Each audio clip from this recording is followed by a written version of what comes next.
All right, shalom, shalom. First and foremost, I want to give all praise, all honor, and all glory to Yahweh, Bahashem, Yahweh Shai, Bahashem Rachakwadash. I want to give double honors to our apostles and our elders, the great millstone and rule well. Peace and blessings and much salutation to you elect Akim across the four winds of this earth, kicking this word in sincerity and in truth. Shalom to the believers that are out there that believe and that help aid the prophets within whatever measure that was given unto them. And shalom to you few sincere sisters that are out there that do believe within this testimony. Just as you had helps and aids back then that had helped and aid the prophets and also too received healing, okay, they're here today within the same lot that they've received before, just like the prophets are here within the same lot that they've had before. All right. I'm the brother Sha'ar from the Great Millstone Dallas camp, and I want to come at you all with another lesson through the Spirit, Lord willing, it's edifying. All right, and the title of this lesson is going to be called Who Touched Me? All right, it's going to be called Who Touched Me? And when I say who touched me, that's a quote from our Lord and Savior, who the world ignorantly calls Jesus Christ, whose real name is Yahweh Shai. And that's a question that he had asked, all right, to the woman that had touched his garment and received healing. Okay. And this lesson is going to be based on that account. All right. And it's more so going to be a follow-up lesson to a lesson that I had done a few days ago titled We Are Walking Miracles. All right. Give me one sec. It's going to be a follow-up of a lesson that I did titled We Are Walking Miracles. And within that lesson, I pretty much brought an example in the book of Joshua, the 3rd chapter, when the priests that had bore the Ark of the Covenant stepped into the Jordan River. A miracle had taken place. And soon as the feet of those priests hit the water of Jordan, the water split in half and it was dry ground under them. And they walked in that dry ground. And that dry ground was a monument. And there was 12 stones taken out of that dry ground, which the feet of those priests had walked. And they had established them over in front of Jericho, which was a monument for that miraculous moment that had taken place. And within that lesson, I went into how the Ark of the Covenant represents Yahweh Shai, and the energy that was in the Ark of the Covenant was laid upon those priests. And that energy that was within those priests, the Spirit of the Lord rested in the waters of Jordan, and the water split, and those stones became lively. All right, which was a similitude of us today and how we have that power. All right. Now, this is another example going into this, and this is an example of Yahweh Shai. And again, the lesson was titled, Who Touched Me? Okay. This is the book of Malachi, chapter 4, verse 2. It says, But unto you that fear my name shall the Son of Righteousness arise with healing in his wings. All right. Now, this Son of Righteousness right here is no other than Yahweh Shai. All right. And within Yahweh Shai being the Son of Righteousness, all right, we read certain scriptures pertaining to how Yahweh Shai is the morning star. Matter of fact, let me get that. And I'll jump back to that.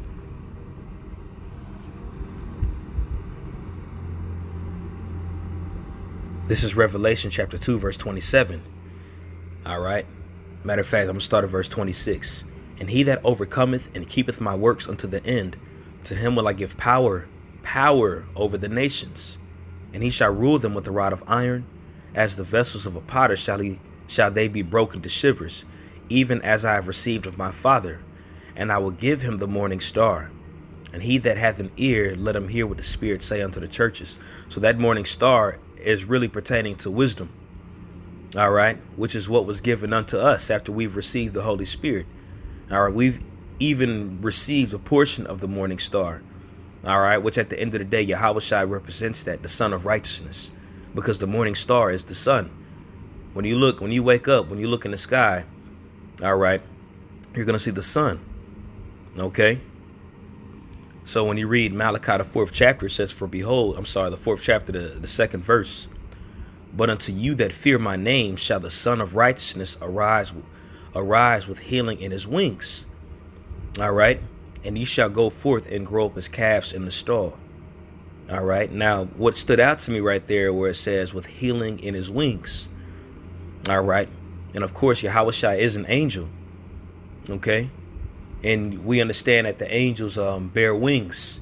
Okay. Whether they physically have wings or whether it's just a representation of their power. All right. The power of flight, doing things. But when you go into this word wings here, I found this interesting when I looked it up. The Spirit told me to look this word up.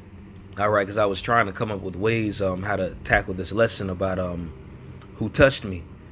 And randomly the Spirit had me think about this verse here. All right. And it wanted me to think like, okay, wings, with healing in his wings. All right. I wanted to see if there was something deeper within that word wings. So that word wings in the Hebrew is kanap. Okay. And it says wing, extremity. It says an edge. Wing, it says a border. Remember that. A border, a corner, a skirt. Extremity, it says a skirt, corner of a garment. Okay. It says Yahushua shall come with healing in his wings. All right. Now remember in that last lesson, I went into how the priest held the Ark of the Covenant. When you held it, you had to hold the border of that ark. Okay. And also too, the border, the feet and the border of those priests was in that water. Okay. But when you go into this word wings, healing in his wings, it says also a border, a corner, or a skirt. All right. So this is actually apparel. This is priestly apparel that we wore. This is apparel that we wore in the ancient world. Okay. Now I'm going to go into the book of Luke.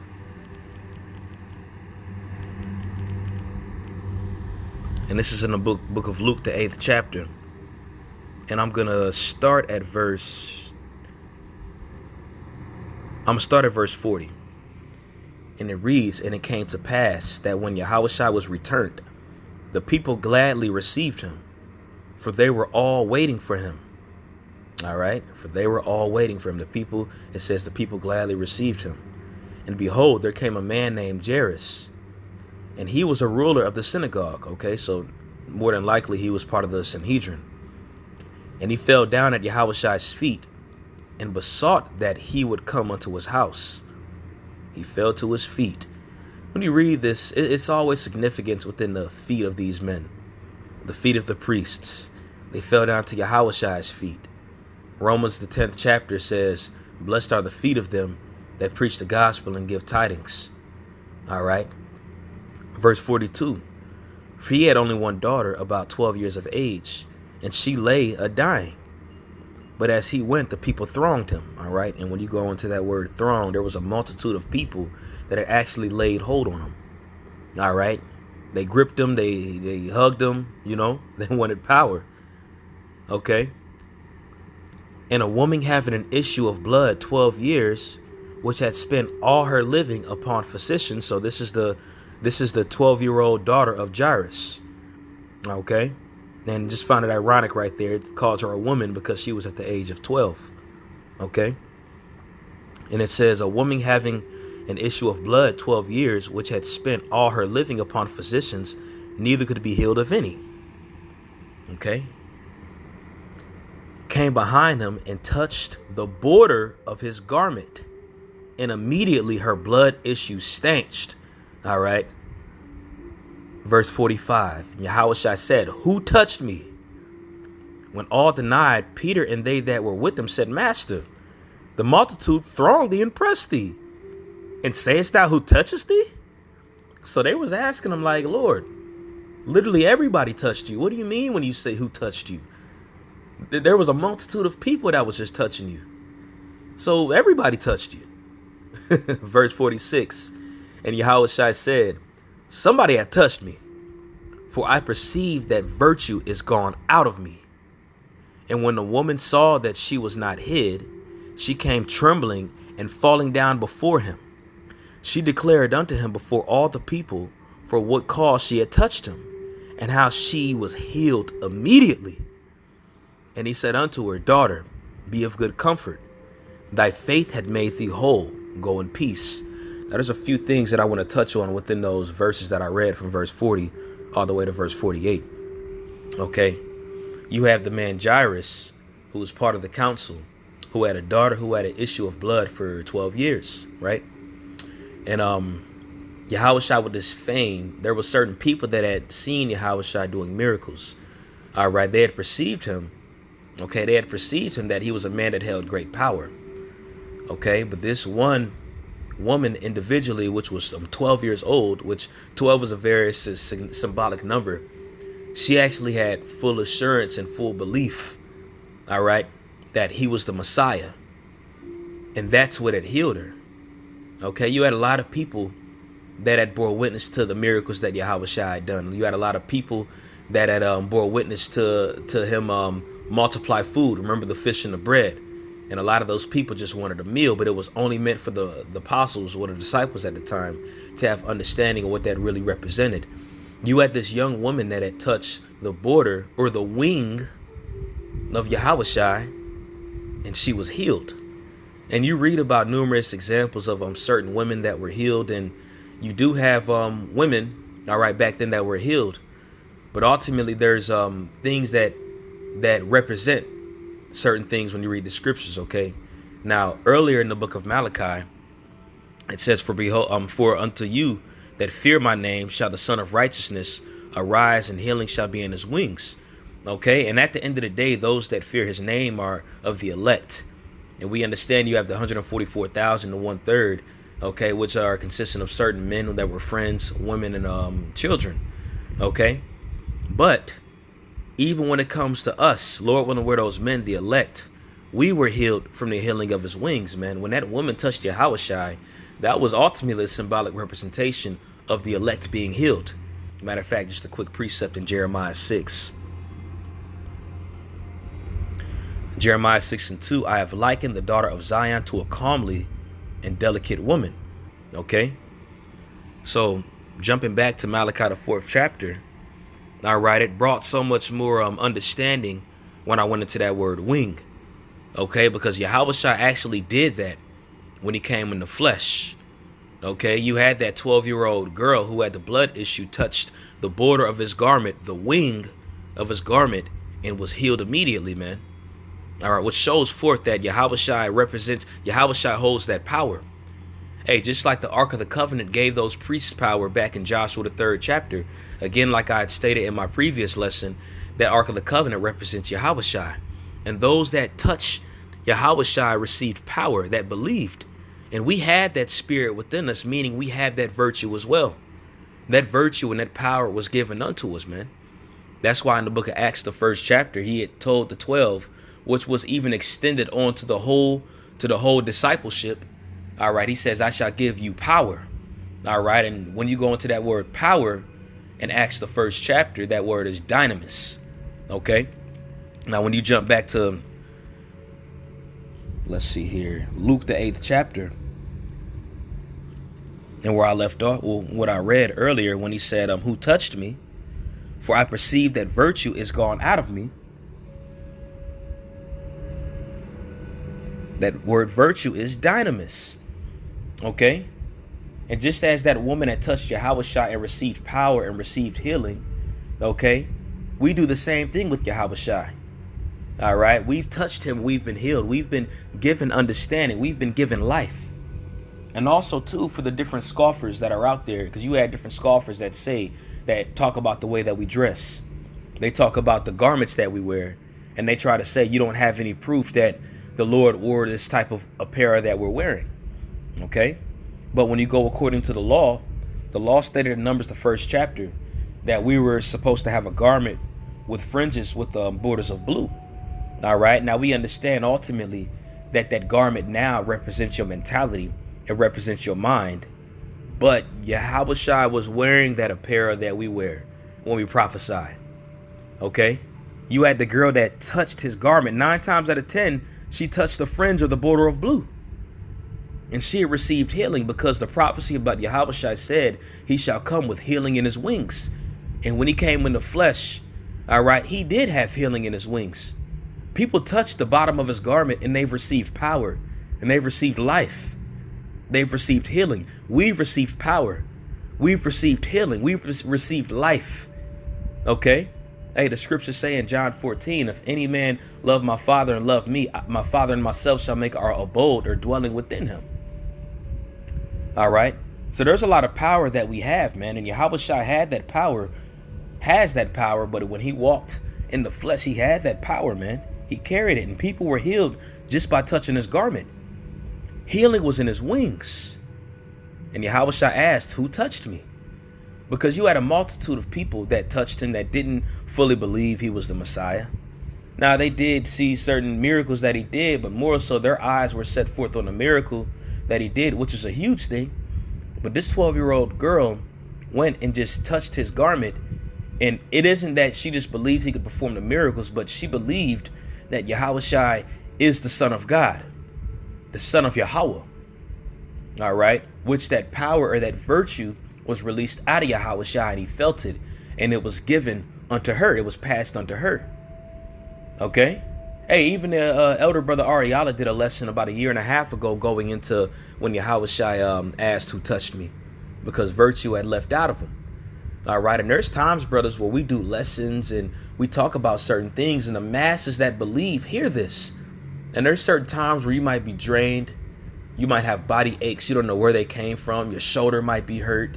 Your knees might be bad. You might be a little sick, and you don't know where it came from. But you have an immense amount of people that hear the words of this testimony, and spiritually they're touching the bottom of your garment, and they're being healed, and it's virtue being left from you. Okay. Hey, you had the brother in the Atlanta camp, the elder brother Itazawan with his brother. All right, it's him and his brother that are in the camp.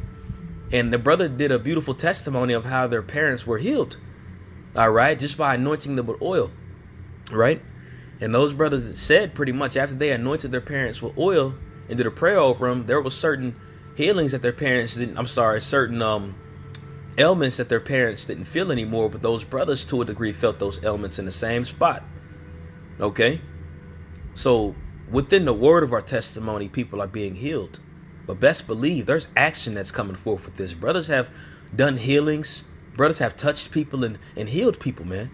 And there's going to come a point where it's going to be seen on camera, man. All right. The election's getting sealed up right now, man. But there's going to come a point where something huge is going to happen on camera, man. Believe that. We believe that, man. All right.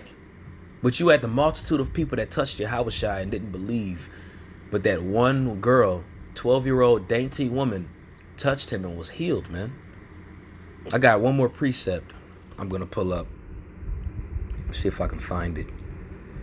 And I believe it's going to be in the book of Matthew, the 14th chapter. Bear with me one sec, Baba Kashaw.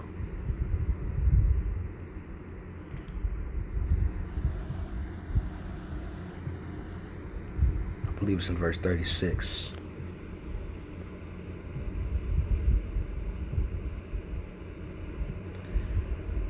And this is what I'm going to read. This is what had taken place after Peter had asked Yahushua to walk on the water with him, and Peter did.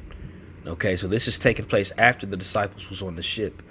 Okay, and remember, brothers, spiritually we're on the ship as well. We are on the ship. Okay, Yahushua is with us. Remember this. This is Matthew 14 and 32. And when they were come into the ship, the wind ceased. Then they that were in the ship came and worshipped him, saying, of a truth, thou art the Son of the Most High. Verse 34. And when they were gone over, they came in the land of Gennesaret.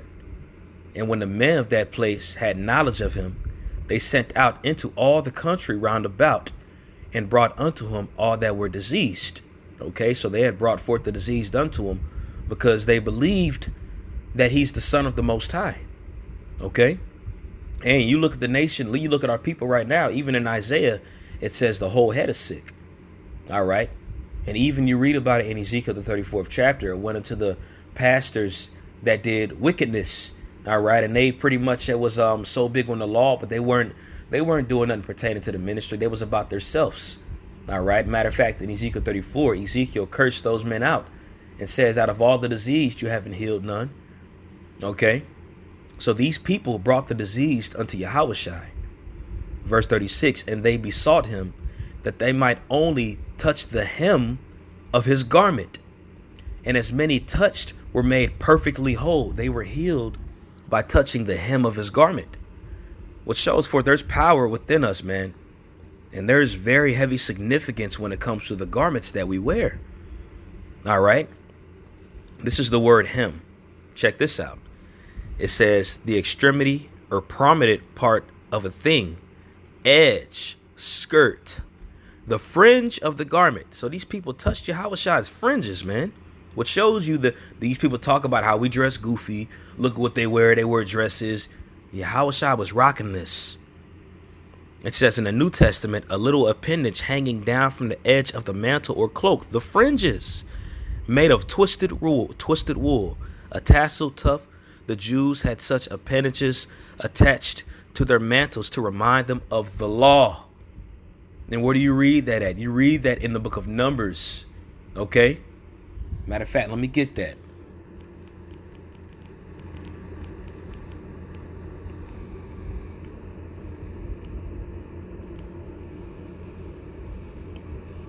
One sec.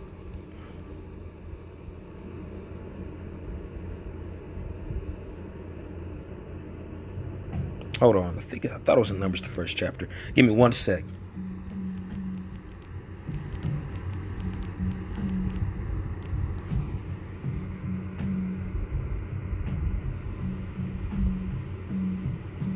That's Numbers 15. Salakia, brothers. Salakia. This is Numbers chapter 15. Let's see here. Verse 38. Let's go into the law. This is Numbers chapter 15, verse 38. Speak unto the children of Israel and bid them that they may make them fringes in the border of their garments throughout their generations, and that they put upon the fringe of the borders a ribbon of blue.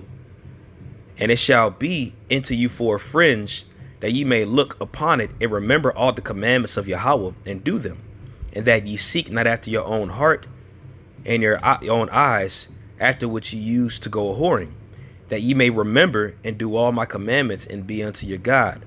I am Yahweh your God, which brought you out of the land of Egypt to be your God. I am Yahweh your God.